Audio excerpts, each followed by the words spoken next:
Okay, here are all of the lights installed on 6 detolfs for my Hot Toys display. And the newer lights have a really nice frost on them, so it diffuses the light, as well as these newer versions also work a lot better in terms of brightness compared to the older ones. And because of the frosting and the quality of the LEDs, there's no more yellowing that sometimes used to show on the older lights. These ones have a pure white effect. Clean white, not too cool, not too warm. So they're absolutely perfect. Get yourself some double-sided tape and these zip ties, 4-inch zip ties, and they work really well with wire tucking them. And then you can just neatly do it at the bottom there.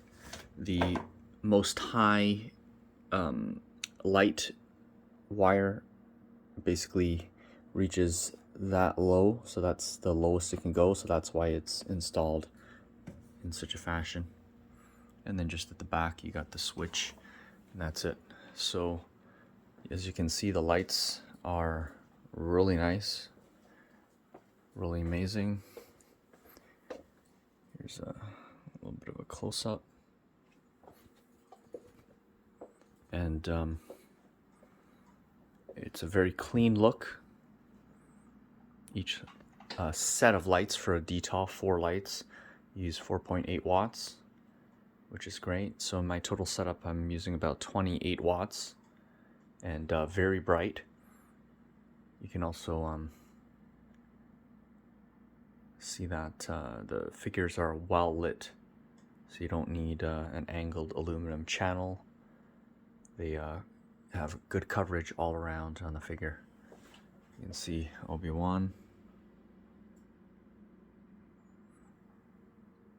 Anakin, Commander Cody, Captain Rex, a custom Commander Wolf, custom ARC Trooper Jesse, Coruscant Guard, and then a custom Ahsoka Trooper. I can't remember which division, 332nd. You got Qui-Gon, Yoda, Clone Wars Yoda, Mando, Sidious, Vader from Rogue One, Darth Malgus Sideshow, Kylo, yeah, Terminators, some Endgame figures, custom Mark 45 blue LED, Hulkbuster Mark II, 3A Master Chief. So every figure's very well lit, and eventually I'll probably add a 7th detolf, as it can fit on a 3 Besta and a 2 Besta.